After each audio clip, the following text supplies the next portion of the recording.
My husband Richard thought I was just his perfect housewife, attending charity luncheons and hosting dinner parties. What he didn't know was that every shopping trip was a business meeting, every book club was investor relations, and every girls' weekend was closing million-dollar deals. For 30 years, I smiled and nodded while building a real estate empire in my maiden name. The day he asked for a divorce to marry his assistant, I handed him papers of my own. He could have the house. I owned the entire neighborhood. Before diving deeper into the story, we'd love to know where you're watching from. Drop a comment below and tell us where you're tuning in from. We're curious to see how far our story is reaching. And if you're new here, don't forget to hit that subscribe button so you never miss a new chapter of this inspiring journey. It all fell apart on a Wednesday morning. Richard didn't even look at me as he laid it out. "I want a divorce," he said, his voice flat, almost indifferent.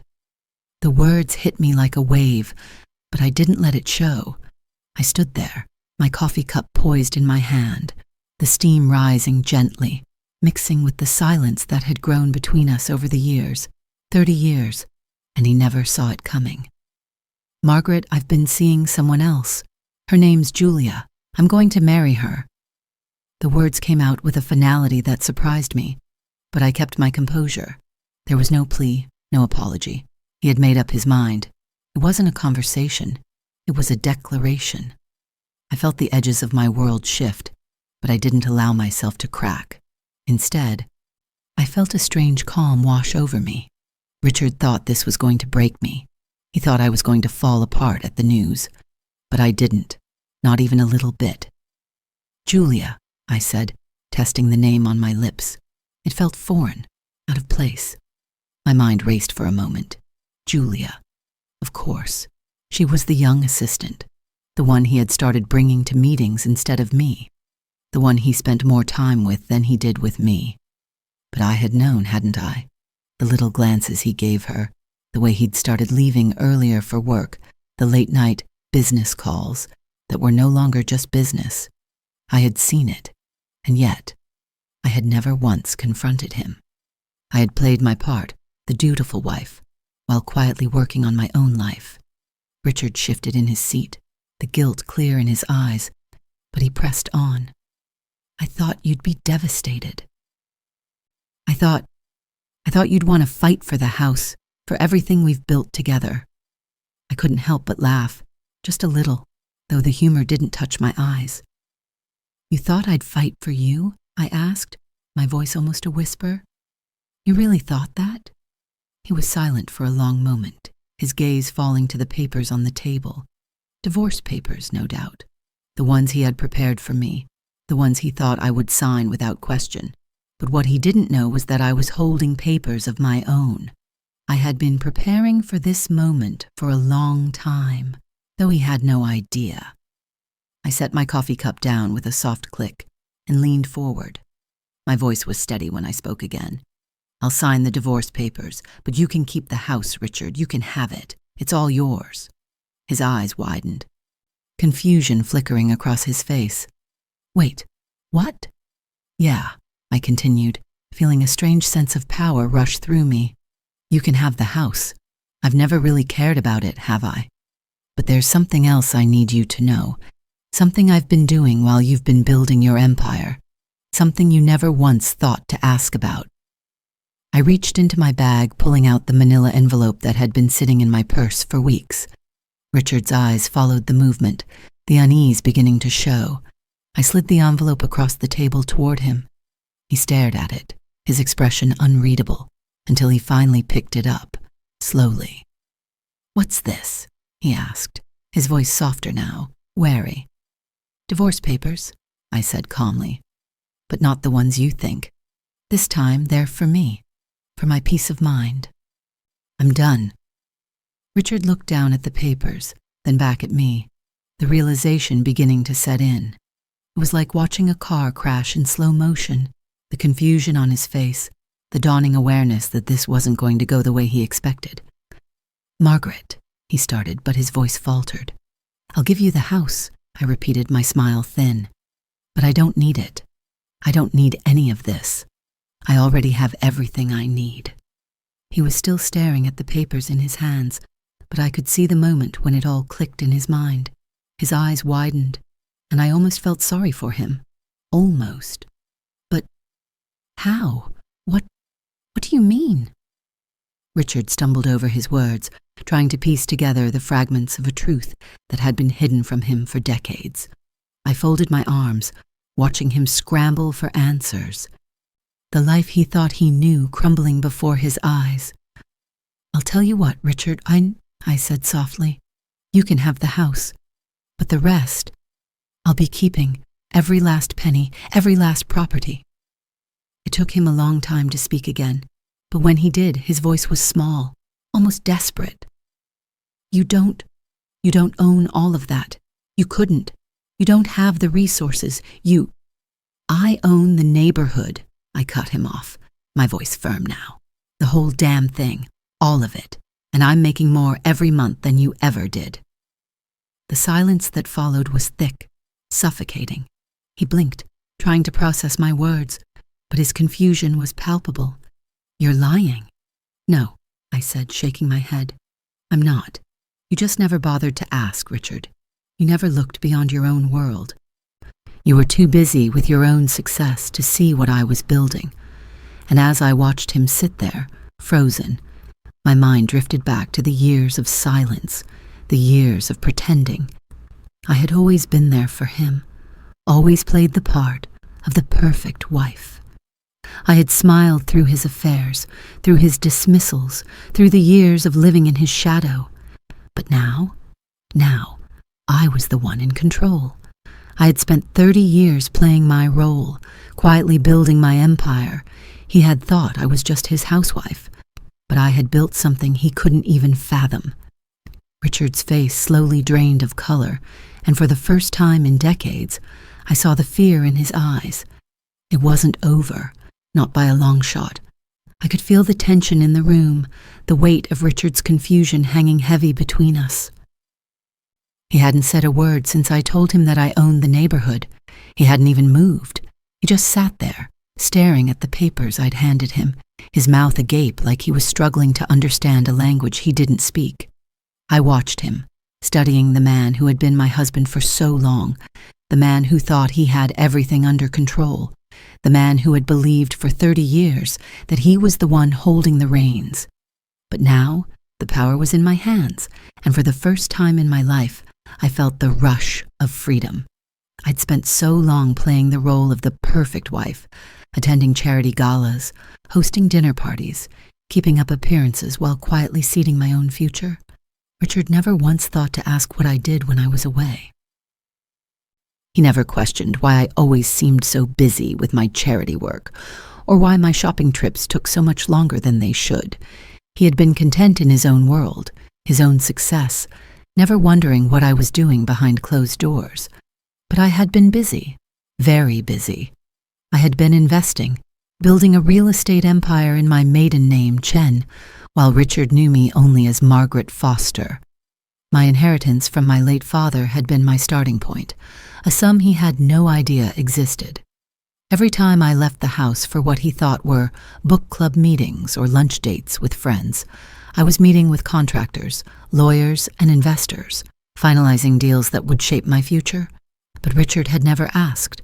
He had never been interested in what I was doing. Why would he? I had played the perfect wife, standing by him as he built his own empire. I had supported him, silently and without question. But all the while, I had been quietly constructing my own kingdom. And now, it was time to claim it. Richard finally snapped out of his stupor and looked up at me. His face had gone pale, his mouth still open in disbelief. "You've been doing this all this time, and I had no idea?" I didn't respond right away.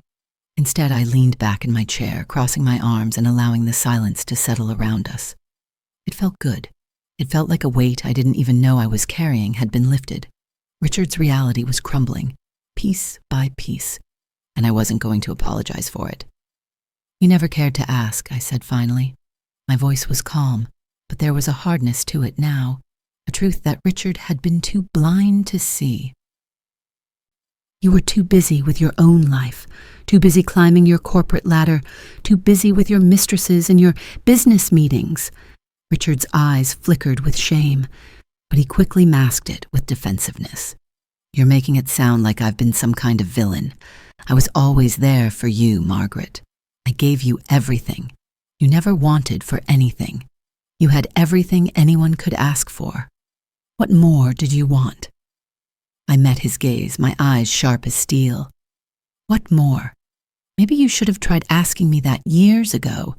You gave me everything, yes, but you never gave me what I really wanted.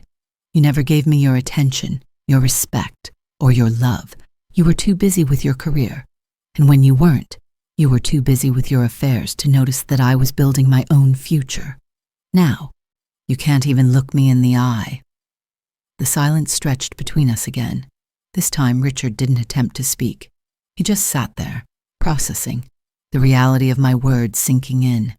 It was hard to feel sorry for him, hard to muster any ounce of compassion when I had spent 30 years doing everything for him, only for him to take me for granted. For 30 years, I had been the dutiful wife, the one who supported him in every way imaginable. I had sacrificed my own ambitions, my own dreams, just to make sure his life was perfect. I had built his empire while silently building my own, all while he dismissed me, ignored me, and ultimately betrayed me. But the moment had come, the moment when I had taken everything back. I don't want the house, Richard, I said softly but firmly. I don't need it. You can keep it. But I'm done. I'm done being your perfect wife, done being the woman who takes care of everything while you take me for granted. You can have your assistant. You can have your new life. But I'm not staying in the shadows any longer. Richard opened his mouth as if to argue, but I held up a hand, cutting him off. No, this is it. You don't get to make excuses anymore. You've already made your choice, and now I've made mine. He looked like he was about to say something else, but the words never came. Instead, he just sat there, staring at the papers in his hand. It was as if he had no idea what to do next. I couldn't bring myself to feel sorry for him, though. In the end, it was his choices that had led us here. His lack of attention, his infidelity, his selfishness, all of it had led to this moment. And now, I had the upper hand. I stood up, straightening my blouse, and gave Richard one last look. I'll have the papers sent over to your lawyer. Don't worry. I'm sure they'll go over everything. And you don't have to worry about the house. I've already made my arrangements. The rest is mine. You can have your mistress, Richard. She can have everything you gave me. I turned to leave, but then I paused at the door, glancing back over my shoulder. Just one last thing, I said, my voice low and deliberate. I hope she's worth it. Because when the dust settles and you realize you've lost everything, remember, it wasn't me who took it from you. It was you who let it all slip away. With that, I walked out the door. The day after Richard left, I walked around the house like a ghost. The furniture I'd chosen together, the kitchen where I'd spent countless hours cooking his meals, the walls that had once been our home, they all seemed different now, empty, no longer my world. But it was his loss. He had taken me for granted for too long, and now the empire I had built in secret was my only anchor. I hadn't told him everything. He didn't know about the 47 properties I had amassed across 3 states.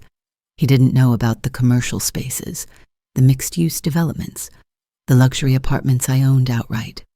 All of it was in my name. All of it was secured, and all of it had been quietly growing, expanding, and generating an income he could never fathom. I had spent the last few weeks reviewing the estate documents, checking in on the management company I hired to handle the day-to-day operations. They were competent, professional, everything I needed. They took care of the tenants, managed the renovations, and made sure everything ran smoothly. I had no reason to get involved beyond signing the checks. It was exactly how I had set it up. Hands off, controlled, and entirely in my hands. It was funny, really. All these years, Richard thought he was the one building something. He had his pharmaceutical company, his meetings, his business trips. He thought he was the one who had the power. But behind closed doors, I had been working just as hard, building something that he would never see coming. The first few days after Richard left, I didn't feel much of anything. No sadness, no anger, just a sense of detachment. The house was too quiet. The life we had built, the life I had been a part of for so long, felt distant, almost surreal. I busied myself with paperwork, with calls to my accountants and contractors, making sure everything was still on track. But as the days wore on, the reality of the divorce began to set in. There was no going back. Richard had made his choice, and I had made mine. I had no intention of fighting for him. What was the point? I had already done that for too many years. Now I was going to fight for myself. I remember the first time I looked at my portfolio again, really looked at it. I had kept it tucked away in a safe place, never letting Richard see the true scale of my investments. But now, I needed to face it head on. The spreadsheet on my desk stared back at me. 47 properties, $23 million in assets, passive income of $180,000 a month. It wasn't just a real estate empire. It was my freedom. My escape from the life I had lived for so long, and it was mine to control. I'd learned a long time ago that the world didn't give you anything unless you took it. Richard had taken everything from me, my time, my energy, my patience, but now it was my turn to take what I had built and make it mine, completely and unapologetically. I spent the next few weeks organizing my affairs, tying up loose ends, and focusing on what came next. I had always been good at adapting. Richard had never been the only thing I had to live for. I'd always had a plan. The house I had given up was just a place. But my empire? That was something that could never be taken away from me. One afternoon, I met with my attorney to finalize the divorce papers, the last step in this chapter of my life. He looked at me across the desk, his brows furrowed in concern.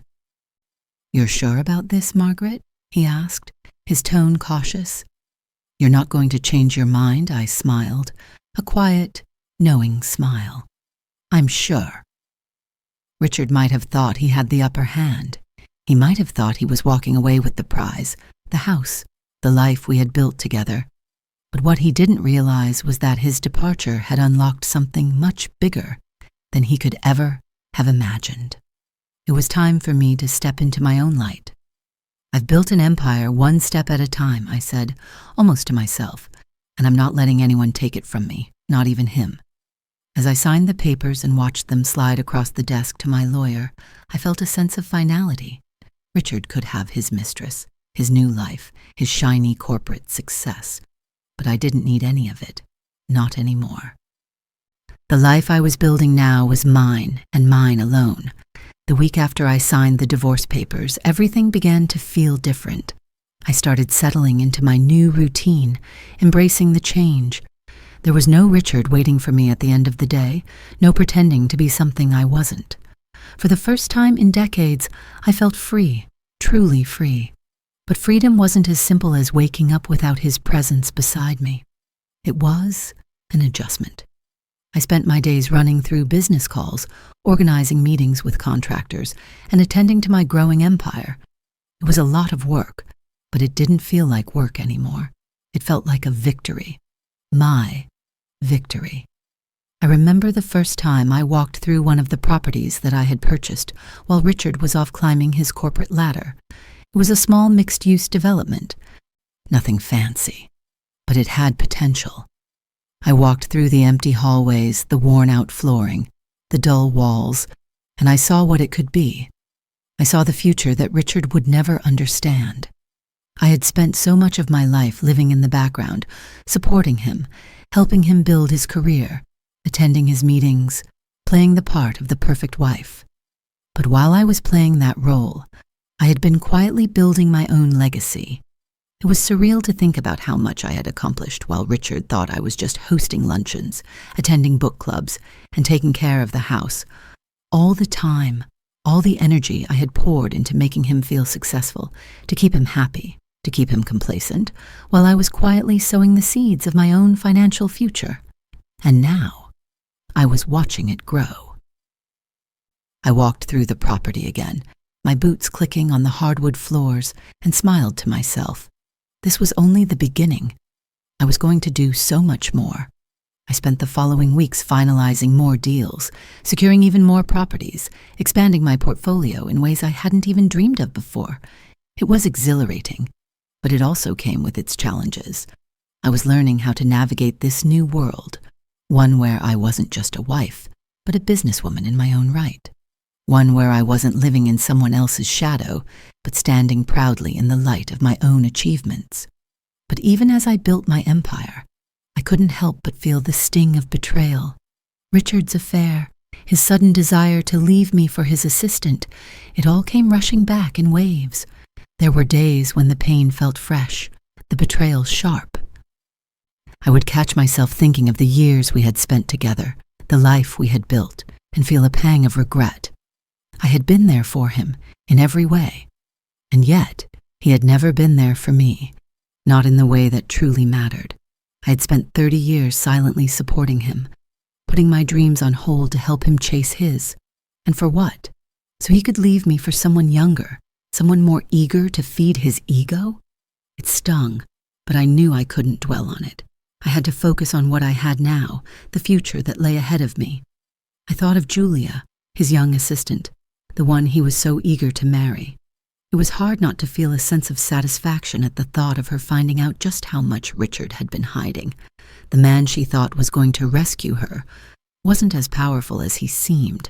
In fact, he was a man who had lost everything he truly valued: his family, his dignity, and his sense of security. I wondered how long it would take before she realized that. But that wasn't my problem anymore.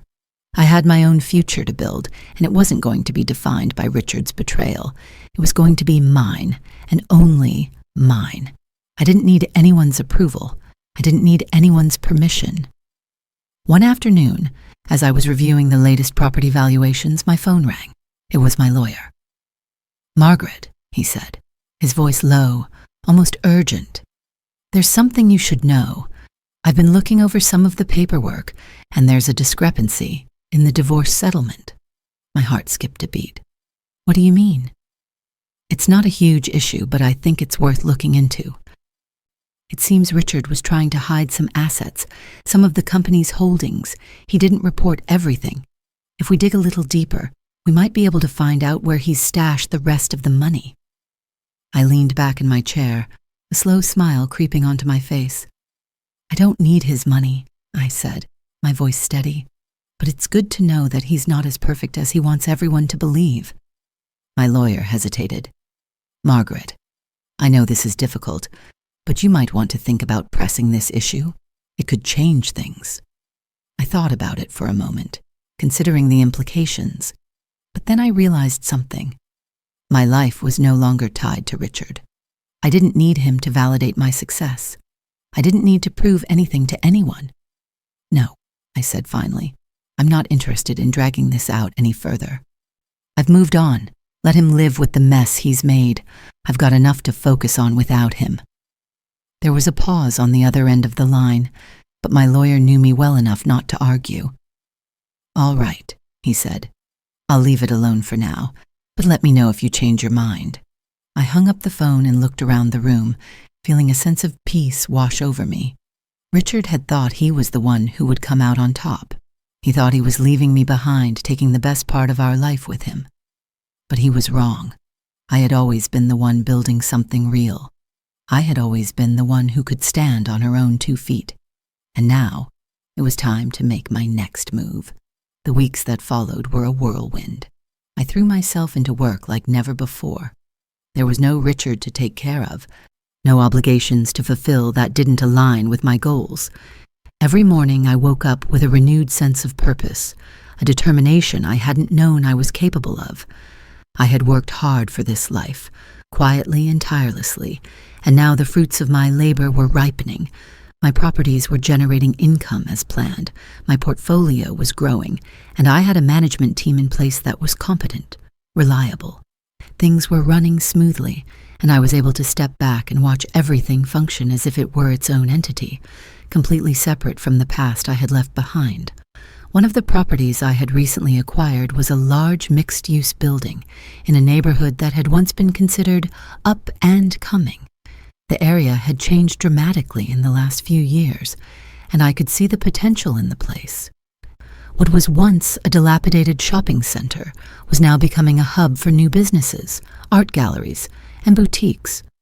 There was a real sense of community here, a stark contrast to the isolation I had often felt in my marriage.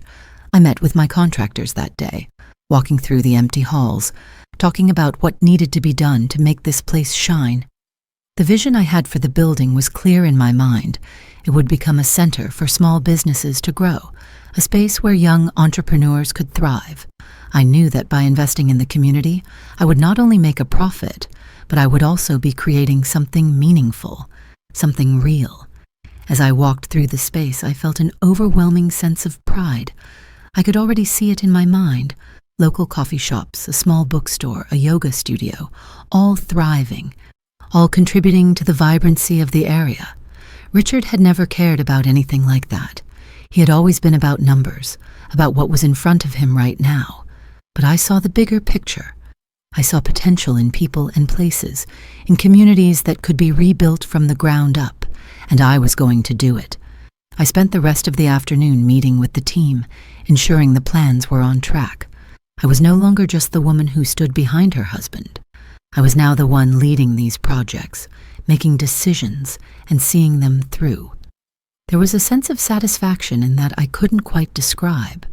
It wasn't about proving anyone wrong anymore. It was about proving something to myself. That evening, as I sat in my office, reviewing the progress of another project I had started in another city, my phone buzzed on the desk. I glanced at the screen. It was a message from my lawyer. I'd almost forgotten about the small issue with the assets Richard had tried to hide. I'd brushed it aside, deciding not to pursue it. But now it seemed that the situation had evolved. My lawyer was informing me that he had managed to trace some of Richard's hidden accounts, and the sum in those accounts was staggering, millions of dollars I had never known about. At first I felt a rush of anger that Richard had been hiding this from me, even though we had been married all these years, anger that he had thought I would never find out. But the anger was fleeting. In the end, it didn't matter. It wasn't about the money. It was about the fact that he had always seen me as lesser, as someone to be kept in the background, someone who would never question his actions or assert her own worth. He was wrong. I had always known my worth, and now I had the proof to back it up. I put the phone down, a sense of calm settling over me. I didn't need the money. I had already walked away from that life. But now, I had the satisfaction of knowing that I was in control, completely in control. Richard had thought he could walk away from me, that he could have his life with Julia, his shiny new start. But in the end, I was the one who held the power. That night, I went to bed early, exhausted from the day's work, but satisfied in a way I had never felt before. I didn't need Richard's approval. I didn't need anyone's validation.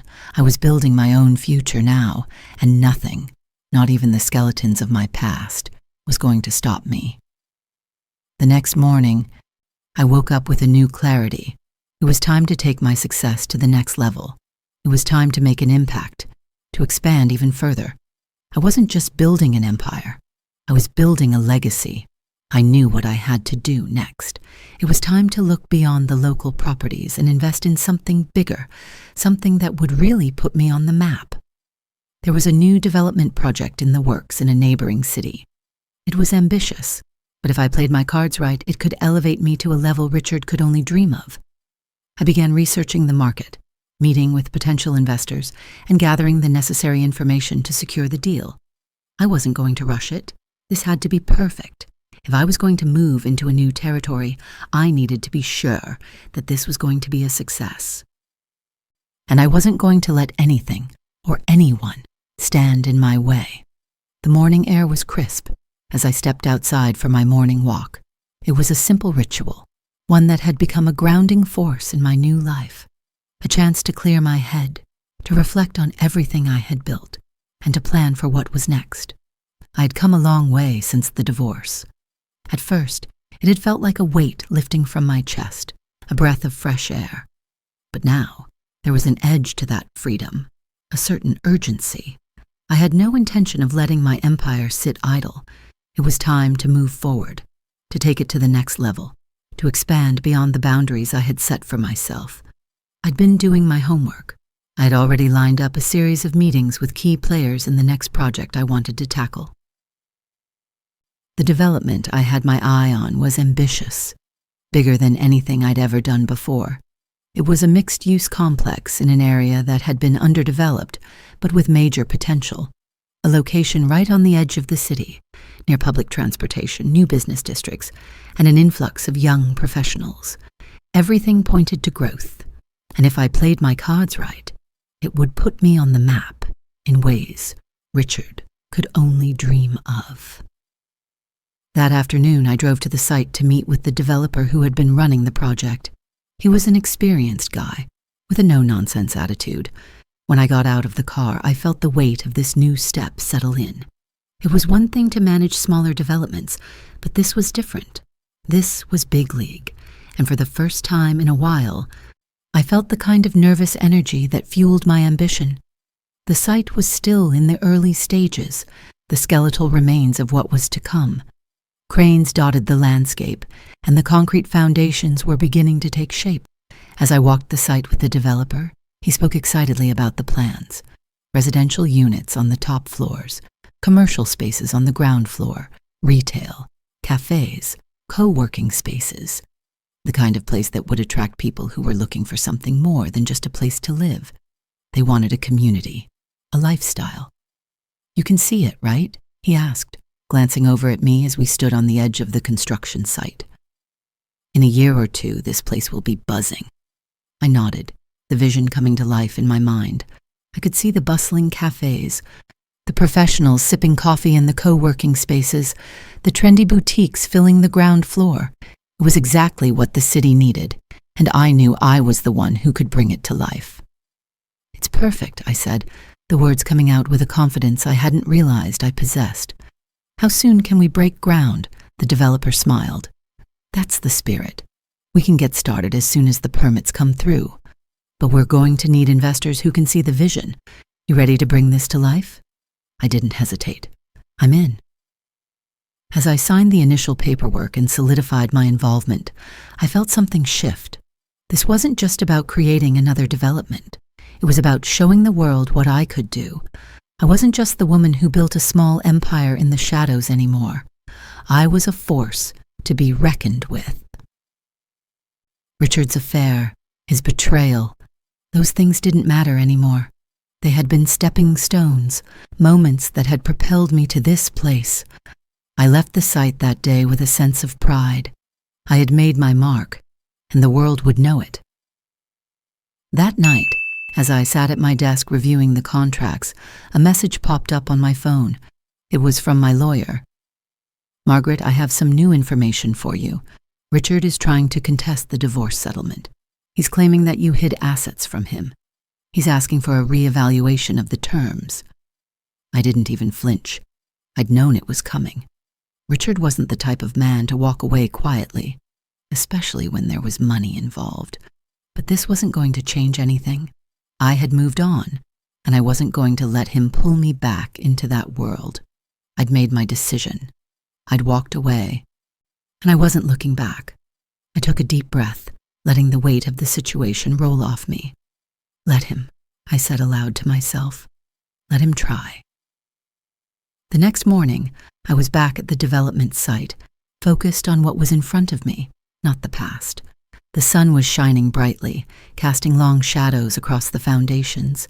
The energy on the site was infectious. People were working, machines were moving, and the dream I had been building was beginning to take shape. As I stood there, watching everything unfold, I realized just how far I had come. I wasn't just surviving anymore. I was thriving. I was creating something real, something that mattered. And in doing so, I was changing the narrative, not just for myself, but for everyone who had underestimated me. By the time I got back to my office that afternoon, I had already shifted my focus completely. I had learned something important in the last few months. Life didn't wait for you to be ready. It didn't wait for you to heal from past wounds.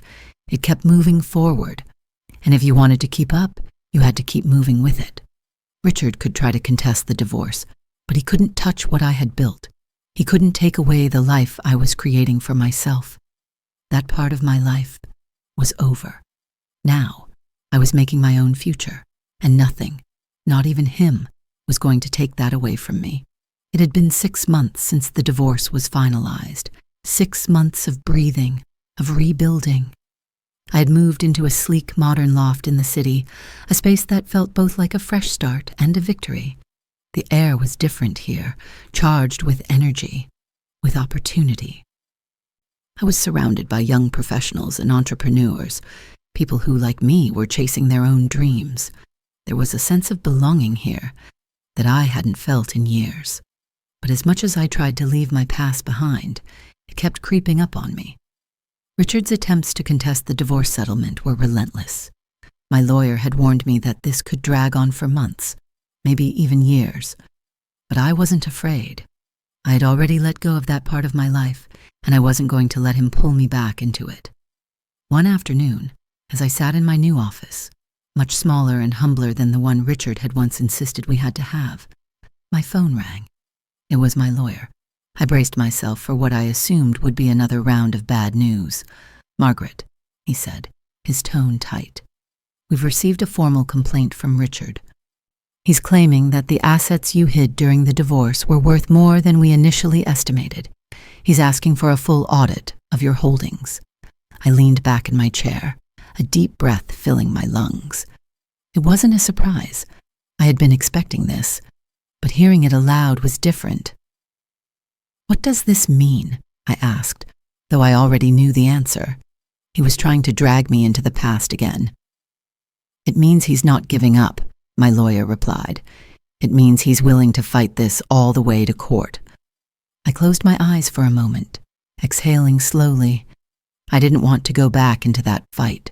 I had moved on. I had built something real. But there was a part of me that was still tethered to the anger, to the betrayal, to the injustice of it all. "I'm not going to fight him over this," I said quietly. "I've made my decision. I'm done." There was a pause on the other end of the line. My lawyer was likely calculating his next move. "Are you sure?" he asked gently. "We could fight this and make sure Richard doesn't get another penny." I stood up, walking over to the window of my office. The city sprawled before me. The skyline seemed like a symbol of everything I was building, everything that was mine. I had already made my peace with the fact that Richard had stolen so much of my life, but that life was over. And the money? It wasn't worth the fight. "No," I said firmly. "Let him do what he wants. I've already won." I hung up the phone and stared out the window, the weight of my decision settling in. It wasn't that I didn't care about the money. Of course I did. But what Richard didn't realize was that I had already won. I had already built something that no amount of money could touch. I thought of him, of how he had always seen me as the perfect wife, the one who supported him while quietly fading into the background. I had played that role so well that even I had forgotten what it was like to be seen as an individual, a person who had her own dreams, her own ambitions. But I had found my voice again, and I wasn't going to let anyone take that from me, not even Richard. That evening, as I was wrapping up my day, my phone buzzed again. It was a message from an unknown number. At first, I thought it might be someone from the development team or a potential business contact. But when I opened the message, my heart skipped a beat. It was Richard. The message was brief, just a few lines. He wasn't asking for forgiveness, wasn't even trying to make amends. Instead, it was a thinly veiled threat. "I know what you've done, Margaret," he wrote, "and I won't stop until I get what's mine. This isn't over." I stared at the words, a cold knot forming in my stomach. Richard was no longer a part of my life, but it seemed that he wasn't willing to let go. He wanted to keep fighting, keep dragging me into his world of manipulation and control. I should have been angry, but the truth was, I felt nothing, just a deep, bitter exhaustion. I didn't reply. I simply put the phone down and went back to work. In the days that followed, I kept myself busy. There was always something to do, calls to make, properties to manage, investors to meet. But no matter how hard I tried to focus on the future, Richard's words lingered in the back of my mind. He wasn't done with me yet. And that fact stung in a way I wasn't prepared for. I had hoped that once I walked away from him, I would be free. But Richard wasn't done with me. Not yet. But I couldn't go back. I wouldn't. No matter what he said or did, I had already moved on. The next morning, as I prepared for another meeting with investors, I made a decision. I wasn't going to let him take any more from me. I had already sacrificed too much of my life to him, to his vision, to his career. Now, it was time for me to make my own mark. It was time to go bigger, bigger than Richard had ever dreamed of. I had spent years building this empire, but now it was time to take it global. I wasn't just going to build for myself anymore. I was going to build for the future, and this time, no one, not even Richard, would stand in my way. The decision to go global wasn't one I made lightly, but as I sat in my office reviewing the scope of the next project, I realized it was the only way forward. I had built my empire from the ground up, piece by piece, quietly and deliberately. But now it was time to take my success to a new level. It was time to think bigger. The global market for mixed-use developments was growing, especially in emerging cities with rapid urbanization. I'd already seen what small local projects could do for the neighborhoods they revitalized. Imagine what I could achieve if I brought that same vision to international markets. The possibilities were endless. I wasn't naive. I knew it wouldn't be easy. Expanding internationally came with its own set of challenges. Cultural differences, legal complexities, and the competition were fierce. But I had always been someone who thrived under pressure. I had spent years in the background, supporting Richard, making sure his empire grew, while mine quietly flourished. Now, I was stepping into the light, ready to make my mark on the world. I spent weeks preparing. I met with financial advisors, international legal teams, and potential investors. I wasn't just throwing money into a new venture. I was being strategic, calculating every step, ensuring that when I made my move, it would be unstoppable. One evening I sat at my desk, the weight of the future pressing on my shoulders, and I stared at the map in front of me. I had narrowed down my options to 3 cities, Barcelona, São Paulo, and Cape Town. Each of them was growing rapidly, their real estate markets expanding, and each one had its own unique potential for a development like mine. But which city would be the best fit? Which location would offer the highest return on investment, the most potential for growth, and the greatest impact? I closed my eyes for a moment, thinking back on the journey that had led me here. I had spent so many years justifying my existence in Richard's shadow. I had spent so many years letting him take the lead, follow his dream, while mine sat on the back burner. But now I was free. I was making my own choices. The power dynamic had shifted. I was no longer the quiet, obedient wife. I was the one making the decisions. I was the one who held the keys to my own future. I opened my eyes and glanced at the map again. I knew what I had to do. I had already made up my mind. I was going to start with Barcelona. The city's booming tech and creative industries, combined with its stunning architecture and growing expat community, made it the perfect place for a mixed-use development that would include residential, commercial, and cultural spaces. It was exactly the kind of project that would turn heads, that would bring attention to my brand on a global scale. I spent the next few days finalizing the logistics, securing financing, and coordinating with local partners in Barcelona. The excitement and adrenaline I felt were intoxicating. I was building something that was bigger than anything I had ever imagined. I could already see the future unfolding before me, an entire new world of opportunity. But as the plans began to take shape, I couldn't help but feel a sense of unease. Richard's words from that night, months ago, still echoed in my mind. "I know what you've done, Margaret, and I won't stop until I get what's mine." It was clear he wasn't going to let me go without a fight, And I knew Richard well enough to know that he would fight dirty. He had always been a man of strategy, of manipulation, and he had never liked being bested, especially not by me. I had no doubt that he would try to sabotage my plans, but this time he wouldn't win. I had worked too hard, sacrificed too much, and built something far too valuable to let him take it from me. I thought about the assets he was trying to contest, the claims he was making against me. But again I shook my head. It didn't matter. Richard was a distraction, a ghost from the past who had no place in my future. The past was over. I had already walked away. He wasn't part of my story anymore. I gathered my thoughts and turned my attention back to the future. I needed to be sharp. I needed to remain focused. This was the biggest leap of my life, and I wasn't about to let anything or anyone stop me from achieving it. As I drafted the final proposal for the Barcelona project, I felt a sense of pride swelling in my chest. This was more than just a real estate venture. This was the culmination of everything I had worked for, every sacrifice, every sleepless night, every moment of doubt. All of it had led to this. The emails, the phone calls, the meetings. They all blurred together as I cemented the foundation of what would soon be my largest and most impactful project yet. By the time I finished the final draft, I stood up, stretching my arms high above my head. The excitement bubbled in me, and I couldn't help but smile. This was it. This was the beginning of something that would change everything. And nothing, not even Richard, was going to take that away from me.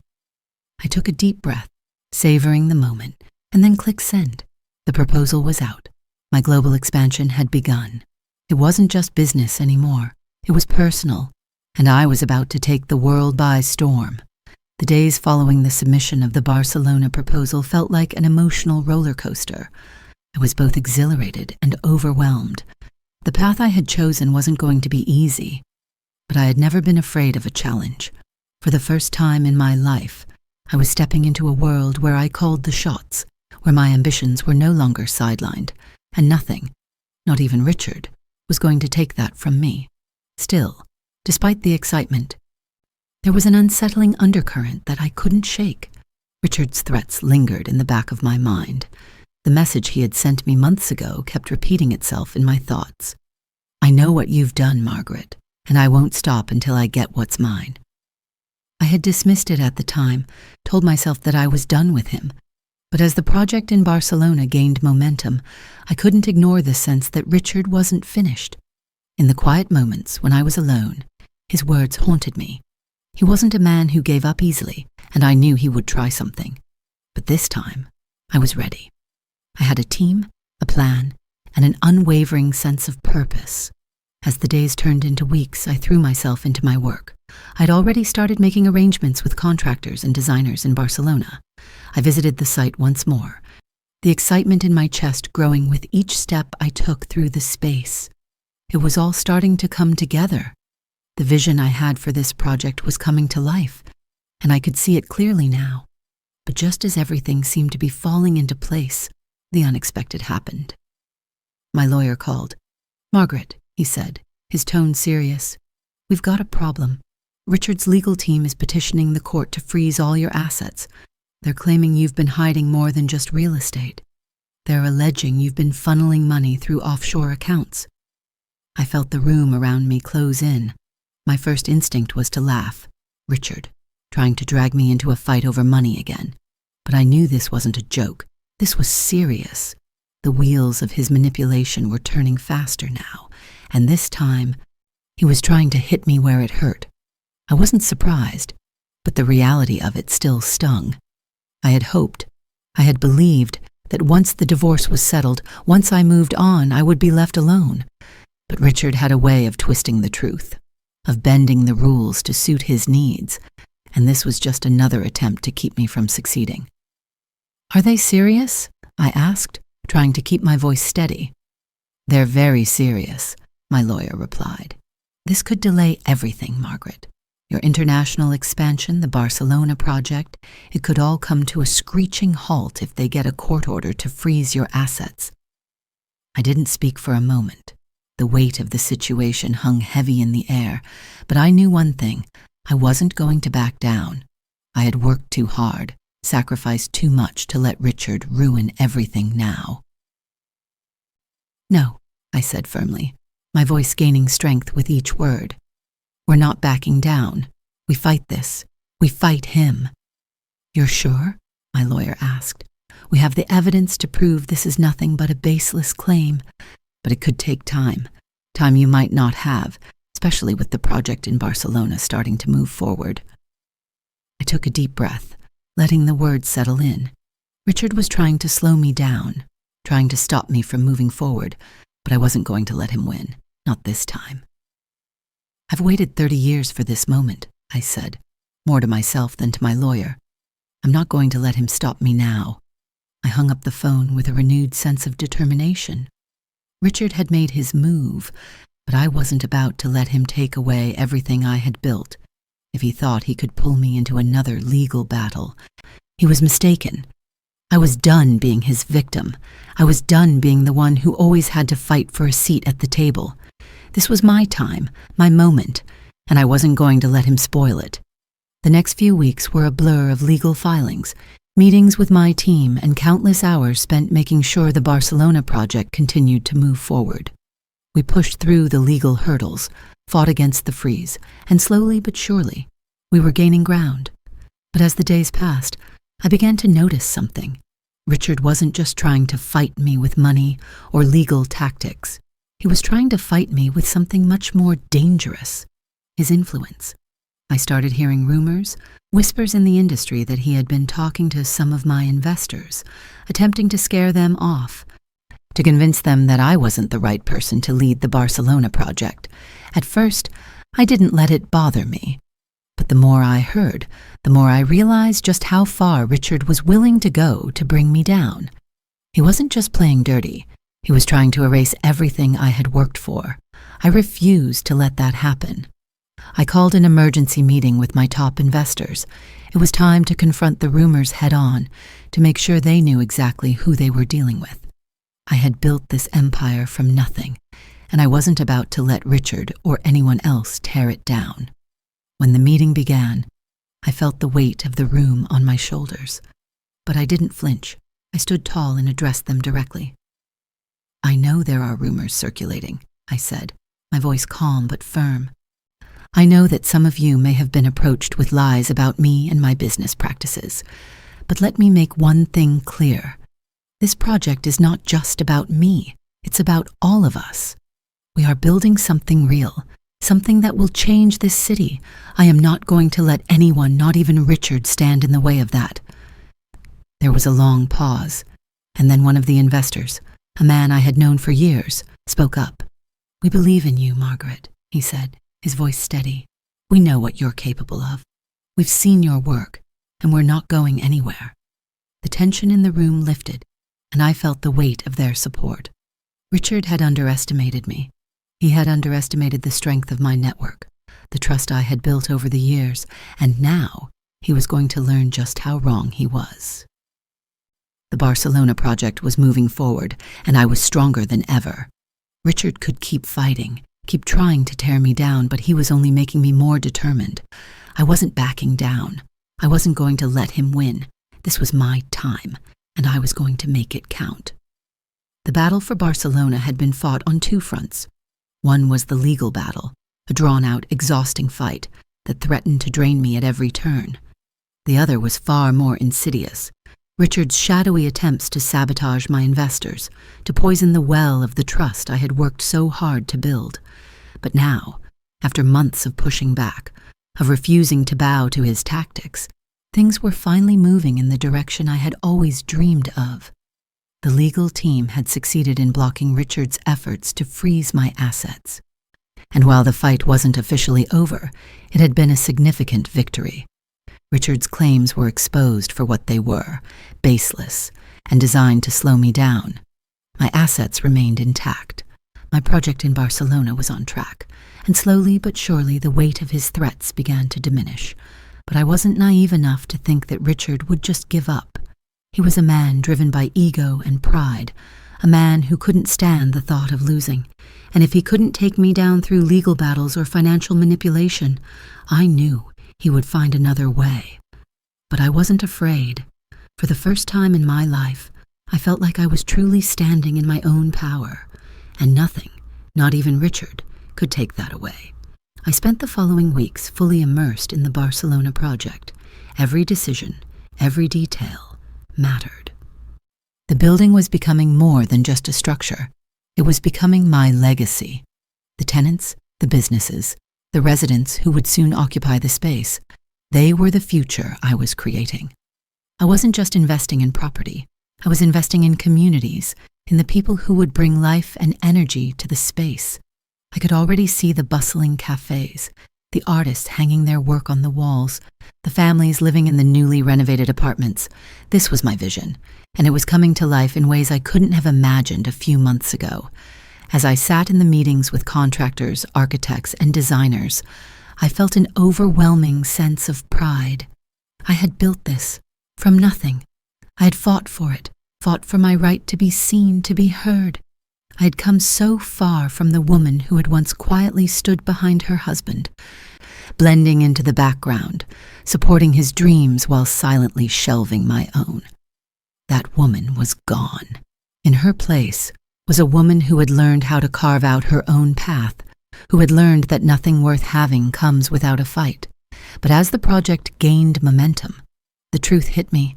I wasn't just building a real estate empire anymore. I was building something that would leave a mark on the world. I was creating a foundation that would inspire others, especially women like me, women who had spent too long sitting on the sidelines, waiting for permission to dream. I had learned the hard way that no one was going to hand you your success. You had to take it, carve it out of the very air around you. That night, as I sat at my desk reviewing the final plans for the Barcelona project, my phone rang again. I had almost forgotten about the constant barrage of calls and messages from my legal team, my business partners, and investors. But this time, the call wasn't from any of them. It was from my lawyer. "Margaret," he said, his voice serious, "I've just received some unsettling news. Richard's team is making another move. They're attempting to have you disqualified from certain international real estate networks, claiming that your financial dealings are tainted by the ongoing legal case. They're trying to disrupt your ability to secure funding for the Barcelona project, to shut you out of the global market." I felt a cold rush of frustration surge through me. Richard wasn't stopping. He wasn't going to rest until I was completely out of the picture. "They won't win," I said, my voice calm despite the storm brewing inside. "I won't let them. What do we need to do to stop it? We'll fight this, just like before, but it's going to take time. You're going to need to prepare yourself. They're going to come at you hard this time, and they'll try to drag this out. They'll want to make you look like a criminal, Margaret." The words hung in the air, a chilling reminder of how far Richard was willing to go. But as I stared out the window at the city lights below, I realized something. Richard had already lost. He had already lost the fight for my heart, my respect, my future, and now he was fighting for scraps, trying to take down what I had already built. "Let them try," I said, a sharp edge to my voice. "Let them do whatever they want. I'm not going anywhere." I hung up the phone and leaned back in my chair. Richard might think that he could stop me, that he could destroy everything I had worked for. But I had come this far, and there was no turning back now. No one was going to stop me, not him, not anyone. The next morning, I arrived at the Barcelona site with renewed purpose. I had a meeting with local government officials to ensure the project was moving forward as planned. I had a team of architects and investors ready to break ground on the first phase of construction. Everything was aligned, and I was ready to move forward. I thought back to the beginning, to the woman who had silently supported Richard, never asking for anything in return. That woman no longer existed. I had evolved, become something far more powerful. Richard had underestimated me, just as so many others had, but he wouldn't be the one to write my story. As I stood at the site, surveying the progress, and I could almost feel the weight of my success pushing forward, breaking through the resistance Richard had tried to build. This was my empire.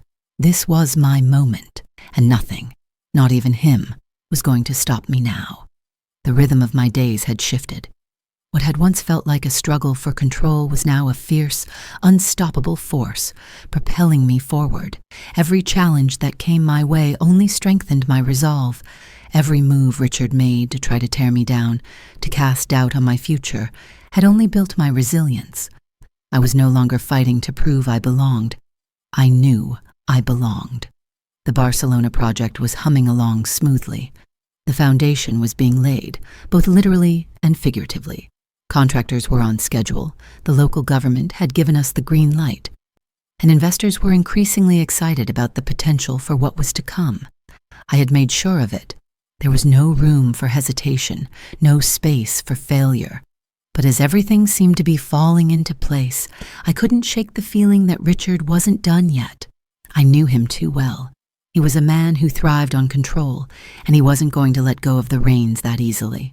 The closer I got to completing this project, the more desperate I imagined him becoming. And desperation, I knew, could lead people to do irrational things. I was sitting in my office one afternoon, reviewing the final budget for the Barcelona development, when my phone buzzed. I glanced down to see an unfamiliar number. Without thinking, I picked it up. "Margaret," came a cold voice from the other end of the line. My heart skipped when I recognized it. "Richard." For a moment, I said nothing. I didn't know what to expect. I had no idea what his game was now, but I wasn't afraid. I had faced him down before, and I could do it again. "What do you want, Richard?" I asked, keeping my voice calm, controlled. "I'm not going to let you get away with this," he said, his tone low and menacing. "You think you can just build an empire behind my back, take everything we've worked for, and walk away with it? No, I won't let that happen." I was silent for a moment, taking in his words. His voice carried that same sense of entitlement, that belief that everything was his, that I was simply a supporting character in his story. He still saw me as nothing more than a bystander in his world, even though I had proven time and again that I was the one driving this story forward. "I don't need your permission, Richard," I replied, my voice steady. "I never did. You lost the right to control me a long time ago." "Don't pretend you've won, Margaret," he snapped. "You've only set yourself up for a bigger fall. You'll see. You'll regret this." I could hear the frustration in his voice, the anger that was building. He was losing control, and he couldn't handle it. But I wasn't interested in playing games. I wasn't interested in his threats or his empty words. "Do whatever you want, Richard," I said. "You can try to destroy me, but you'll only destroy yourself in the process."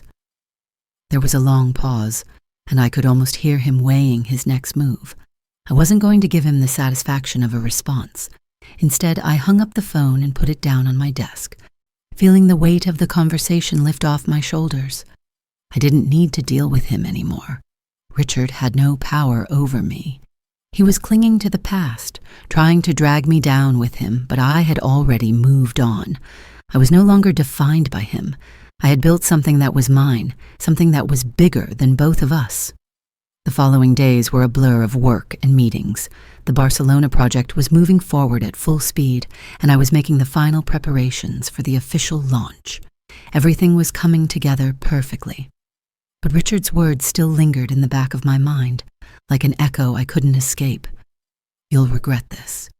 The more I thought about it, the more I realized how wrong he was. This wasn't about revenge. This wasn't about getting back at him for the betrayal, for the years of neglect. And this was about me, about building a life that was entirely my own. I had given so much of myself to him, to his dreams, to his vision. But this was mine. I didn't need Richard's approval, his validation, or his apology. I had everything I needed. I had my work, my vision, and my own future. And in the end, that was all I needed. A few days later, I received another call, this time from my lawyer. "Margaret," he said, his voice tinged with caution. "We've got news. Richard is pulling out all the stops. His legal team has filed for a temporary injunction to block your international development projects. They're claiming you've used fraudulent means to secure some of the funding for Barcelona." I felt my stomach twist, but I quickly regained my composure. Richard wasn't giving up, but neither was I. "Let him try," I said, my voice low and dangerous. "This is just another attempt to slow me down, but it won't work, not this time. He won't stop me." I knew that Richard had underestimated me from the beginning. He thought I was just his obedient wife, quietly waiting for him to dictate my future. But I had learned that the world didn't give you what you wanted. It gave you what you were willing to fight for. And I was ready to fight. I had come too far to let anyone, especially Richard, destroy what I had built. I turned my attention back to the Barcelona project. I wouldn't let his last-ditch efforts distract me. The future I had worked for was already unfolding, and nothing was going to stop me from claiming it. The courtroom was cold, the air thick with tension. I stood there, calm on the outside, but inside my mind was racing. This was it. The final showdown. After months of legal battles, after Richard's attempts to drag me back into his world, we were finally standing at the edge of the precipice. Richard was in the room, too, his usual arrogance visible in the way he held himself. Standing tall, his gaze fixed on the judge. But for the first time in months, I didn't feel fear. I didn't feel the anxiety that had once kept me up at night. I felt nothing. He wasn't the man I had once known. He was a shadow of that person, a man who thought he could control everything, manipulate every situation, and still come out on top. But he had miscalculated. He had underestimated me, and now it was time to end this chapter once and for all. The trial had dragged on longer than I'd hoped. The lawyers had been brutal, but I had held my ground. Every time they threw a new accusation at me, I countered it with facts, with proof, with the certainty that my success was real, and Richard's attempts to steal it were nothing more than a desperate grasp at a life he had already lost. It wasn't just about the money anymore. It was about something bigger. This was about my identity, my place in the world, and the future I had built without him. I looked over at Richard, sitting on the other side of the courtroom. His eyes met mine for a brief second, and there was something there, a flicker of recognition, maybe even fear. But I didn't need his approval anymore. I had spent 30 years living for him, for his dreams. I had spent too long waiting for his validation. But that woman was gone. She had been replaced by someone stronger, someone who had learned how to fight for herself. And I wasn't about to let him take that from me. The judge finally spoke, his voice cutting through the tension. After reviewing all evidence and considering the arguments presented, the court finds in favor of Mrs. Margaret Foster. The claims against her are dismissed. The divorce settlement stands as is. The assets will remain as determined, and any attempts to reclassify them are invalid. I didn't immediately react, but inside a wave of relief washed over me, followed by a sense of triumph. It was over. Richard had lost. He had fought me every step of the way, but in the end he hadn't been able to take what was mine. I had won. As the gavel struck, I felt a deep sense of finality. I could feel the weight of everything lifting off me. The years of betrayal, the years of silence, the years of putting my own dreams on hold for someone else. It was all behind me now. The courtroom slowly emptied, and I stood there for a moment, taking it all in. This was the end of one chapter, but it was also the beginning of a new one that would be written by me and no one else. When I left the courthouse, the bright sunlight hit me like a breath of fresh air. It was as if the world had shifted, as if everything had come into focus. The future I had worked for was finally mine, unchallenged and secure. The battle was over and I was standing victorious. I drove back to my office, the one I had built for myself, not for Richard, not for anyone else. I had created this. I had fought for this. And now it was time to take the next step. The Barcelona project was moving forward as planned, and I had more projects on the horizon. My empire was expanding, and I wasn't looking back. I had spent too long in the shadows, waiting for someone else to take the lead. But now, I was the one leading. I was the one making the decisions. As I sat at my desk, Reviewing the plans for the next stage of my expansion, I allowed myself a moment to reflect. Richard had been right about one thing. He knew what I had done. He knew that I had built something real, something that couldn't be destroyed. But what he hadn't understood, what he would never understand, was that it wasn't about the money, the properties, or the success. It was about proving to myself that I was capable of standing on my own, of carving out my own path, and of building a life that was mine. I smiled to myself, feeling a sense of peace I had never known before. I had built this empire with my own hands, my own vision, and my own determination, and now it was mine. I had walked away from the past, from Richard, from the life we had built together, and in doing so I had created something far more meaningful, far more powerful. I had created a future that was entirely my own. I stood up, looking out the window at the city skyline, feeling a deep sense of pride. This was my time, and nothing, no one, was ever going to take it from me. What an incredible journey Margaret has had. What do you think her next big move will be? Let us know your thoughts in the comments below. And if you enjoyed this story and want to hear more stories of triumph, resilience, and empowerment, make sure to like, share, and subscribe. Stay tuned for more inspiring content coming your way soon.